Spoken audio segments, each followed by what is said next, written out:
Hello， 大家好，今天呢，我们给大家带来一个7彩虹9段的拆解换导件的视频啊。这是一张上一代的旗舰卡，2080钛啊，可惜不是现在的3090。不过这个不关键，作为这种限量卡呢，我也是第一次见啊。并且呢，这张卡呢是全球限量第1000张中的第28张，这个编号很厉害啊。如果我们把本期视频做成一个拆解教程的话，好像意义不是太大啊。这个本期视频的真实受众群体呢，可能最多只有1000个啊，估计还有900多个人不会看这个视频啊。本期视频呢，大家看个热闹就好了啊，因为这种卡呢也是想买都买不到啊，闲鱼上呢都是各种这个仅展示啊啥的，真有这个卡的主人呢，估计大概率也都不会拆了玩吧。啊，作为一期的这个仅展示视频呢，我们也就随性一些了。在拆之前呢，我们先来盘一盘这张卡吧啊，这个9段我也真是第一次见啊。这张卡呢是一个真豪兄弟的备胎卡，说是3090猛禽出了之后啊，把这个9段呢想换个导热垫、换个硅脂呢，临时顶一顶啊。结果换完之后啊，这个温度更差了啊。然后它这个目测的话，它导热垫确实用错了，你看这个电路板都给顶弯了啊，感觉是有点可惜的。这种稀有卡呢，我们确实也是没有任何的这个导热垫数据啊。原先的导热垫如果拆掉了之后呢，我们也只能靠经验呢，一点一点的来摸索着来了啊。先盘一盘这个卡，这个做工的话确实是下了功夫了。这张卡啊，这个位置为什么不能转呢？我以为这个齿轮要能转就牛逼了。并且这张卡呢是这个风水一体的啊，就是这边是风冷，然后这边还可以接水冷。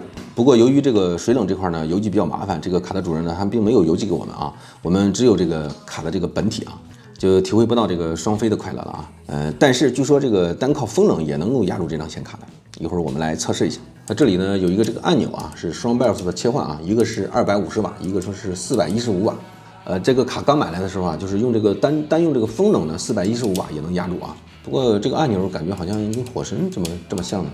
那么下面呢，我们就给它跑个甜甜圈测试一下吧，看看现在的状态如何。走。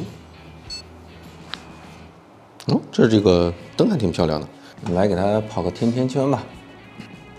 待机40度，但是风扇不转，还行吧。走。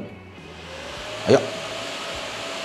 啊，这个风扇吓我一跳啊！这个一启动，这个转速好高啊，核心84，热点108，那它这个肯定是核心贴合不好啊！你看高了大概20多度，25度了快，啊，这一定是核心没有贴合好啊！好，那我们就不给它测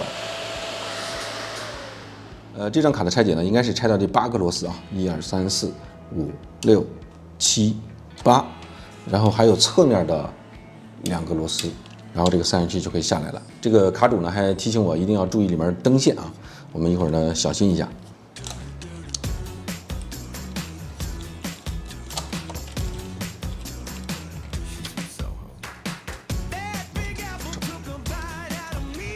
啊，它这个排线呢还不太好拔啊，我们就不拔了啊，这样垫起来也不压这根线。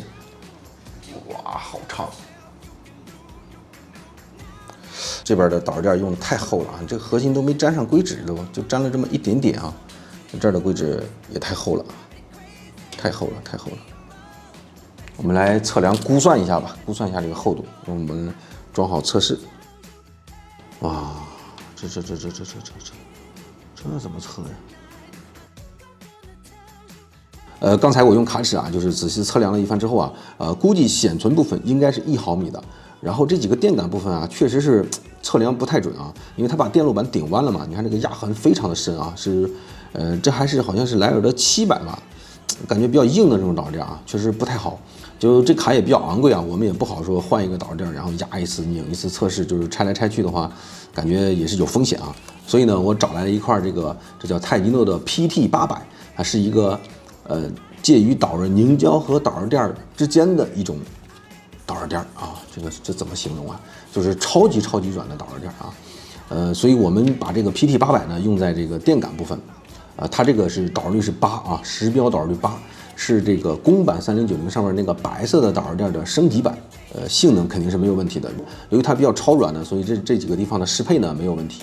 显存部分呢，我们给它用上这个 US 的1200啊，1毫米厚的，我们来测试一下。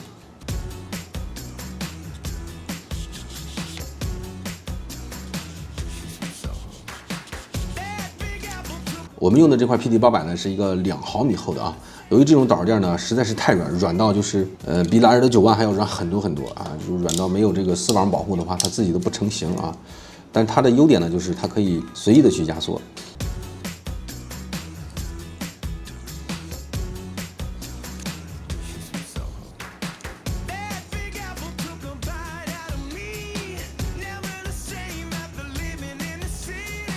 这2080钛的核心感觉是真的大，这个比这个3690感觉都大，好大的个。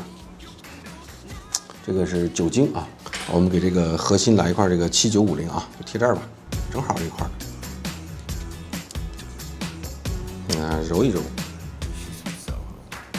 你看刚才这个不好接，就是因为我这个边儿稍微有那么一点点悬空啊，就不好接。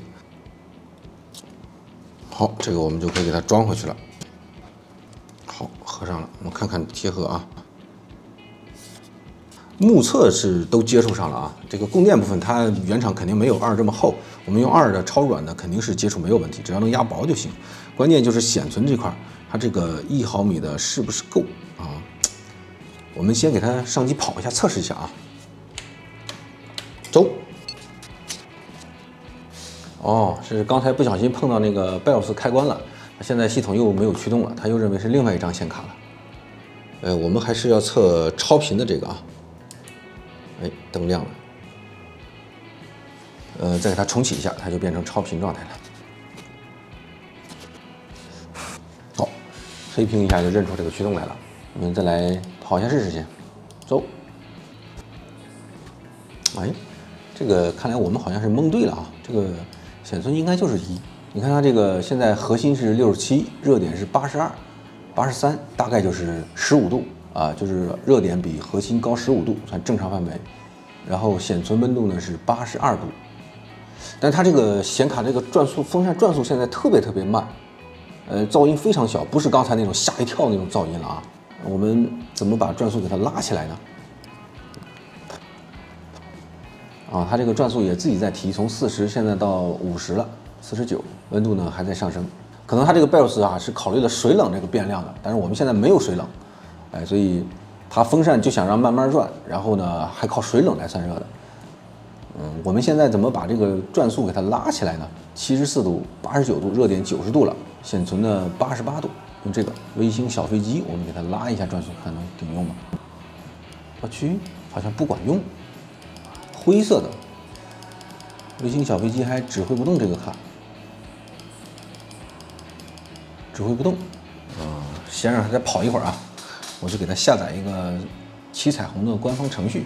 A few moments later， 我们现在用的是它这个400瓦的那个 BIOS 啊，实际呢跑到了300多瓦，可能我们这个压力也不够啊。然后现在呢是核心77度，然后热点呢是91度，正常范围。显存呢是91度，比热点呢略低那么一点点啊，因为没有水冷啊。然后这个风扇转速呢才58，我们下载了一个七彩虹的这个官方的程序啊，我们把这个风扇转速给它拉上去测一下。好，这就可以调了。风扇手动拉满，手动拉满。好，现在给它拉满了。这是这个温度肉眼可见的速度在往下降，这个噪音实在是太棒了。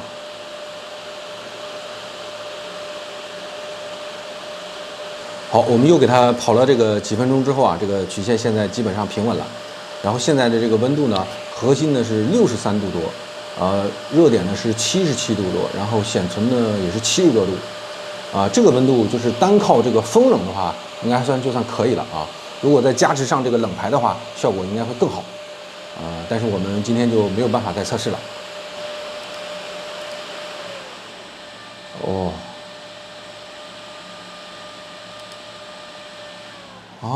它这个中间的这个风扇是风扇2，两边的呢是风扇组1很奇怪的设定啊。好，这期视频的内容到这里就结束了。我们目前开通了速卖通店铺，有时间的话呢，欢迎大家来逛一逛。感谢你的观看，我们